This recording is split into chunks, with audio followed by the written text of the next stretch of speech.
instantly staking a claim in the center, and opening diagonals for the queen and bishop immediately initiates dynamic play.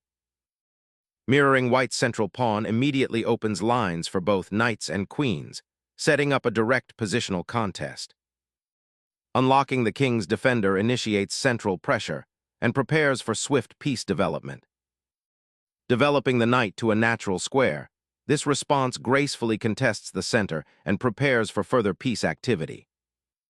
A probing pin is established, potentially disrupting black's knight and influencing future pawn advances. Challenging the bishop's outpost, a6 gambles for queenside initiative at the cost of a potential pawn weakness.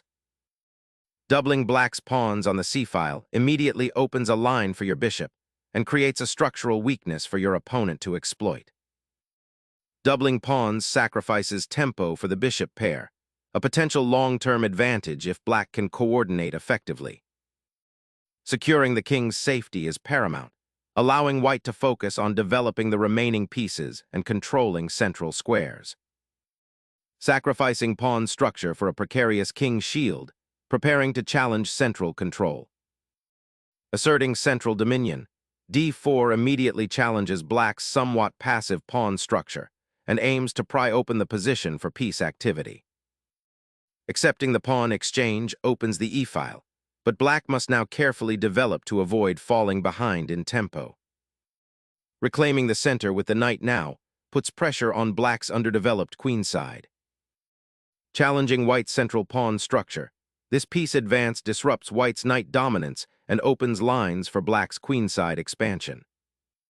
Repositioning the knight to safety clears the d-file and prepares for pawn advances, aiming to control central space more effectively. A bold queen sacrifice, hoping to disrupt white's center and gain initiative. Opening the d-file now allows white to pressure black's weakened queenside pawn structure, hinting at a positional advantage. Developing the bishop here aims to pressure white's central knight, potentially creating imbalances or forcing concessions. Solidifying the center, this advances white's pawns, creating space and a potential outpost for the knight.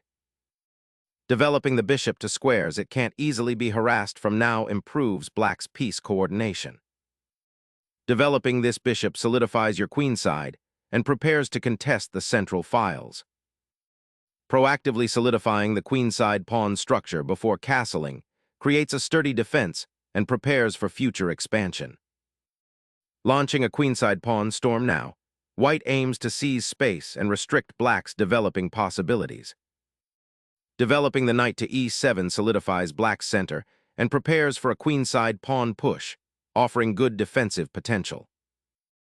Reclaiming central space with the bishop, aiming to pressure the d6 pawn and control the dark squares. Challenging the knight's secure outpost on b3, this pawn advance disrupts white's central structure and opens a diagonal for black's queen's bishop. Dislodging the knight from its advanced outpost creates a crucial outpost for your own pieces, opening lines for future attacks. Securing the castled king's safety on the queenside introduces significant tactical complexities to the emerging queenside play. Repositioning the knight to a more active square, aiming to contest central control and develop attacking potential. Securing the bishop on its current diagonal offers a solid defensive posture, preparing for future pawn advances. Repositioning the bishop here aims to improve its scope and potentially contest the c4 square, but it invites a direct confrontation for central influence. Seeking queenside space while neglecting king safety creates a tactical vulnerability. Repositioning the knight to f5 opens up attacking possibilities against black's underdeveloped queenside and prepares to exploit the weakened dark squares around the king. Exchanging the rook liquidates the queens and simplifies towards an endgame, but watch out for the exposed king. Reclaiming the d-file now grants crucial central influence. Relocating the knight to e7 unnecessarily blocks the bishop's diagonal and stifles piece mobility on the queenside. Reclaiming central space with the knight, white seeks to activate his piece and challenge black's advanced pawns. Relocating the knight to c6 aims to pressure the white queen and centralize the piece, preparing for future pawn advances on the queen side. Activating the knight towards the center, this repositioning aims to leverage the open d-file for potential piece activity. Exposing the king via the open diagonal is a critical oversight, inviting immediate tactical repercussions.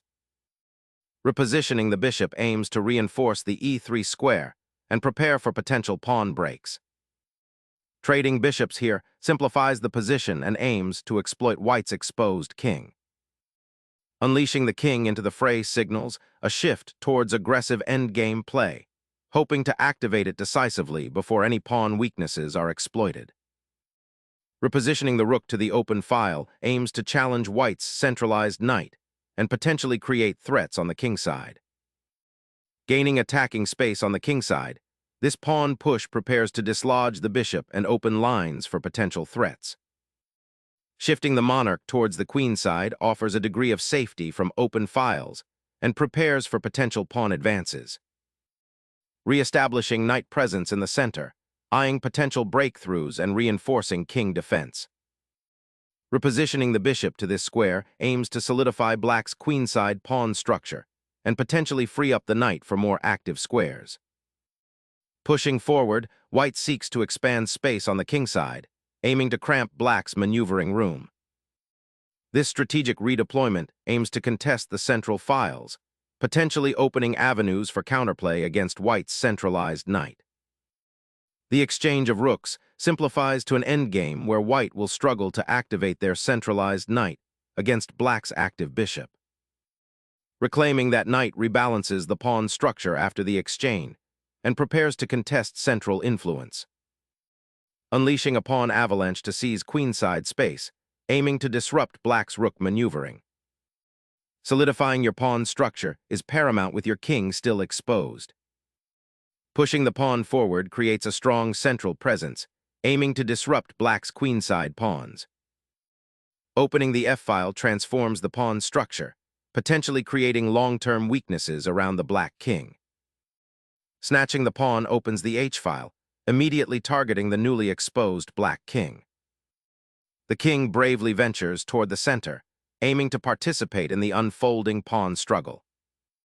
Pushing the f-pawn creates immediate pawn tension, aiming to dislodge black's knight and potentially open lines towards the black king. Retreating the bishop to g8 sacrifices control of the c-file and allows white's pawns to advance. Activating your monarch creates a central pivot point for advancing pawns and potential discoveries. Attempting to gain queenside space, but it weakens pawn structure, inviting endgame pressure. Unleashing the passed pawn's potential, this pawn push aggressively claims central space and pressures black's uncastled king's former sanctuary. Pawn breaks like this can open lines, but watch for counterplay against your king. Exploiting the open file, this pawn push aims to disrupt black's pawn structure and create potential queenside play.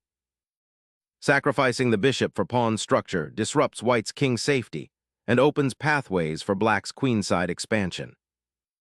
Unleashing a pawn chain, white forces a structural confrontation, opening lines at last. The knight's recapture reclaims central influence and simplifies the pawn structure, aiming for active piece play. Clearing a path for the knight to infiltrate the queenside offers promising attacking prospects. Pushing the pawn forward creates an immediate passed threat, forcing a careful reaction from white's isolated king. Opening that b-file will unlock lines for your queen and put pressure on black's doubled pawns.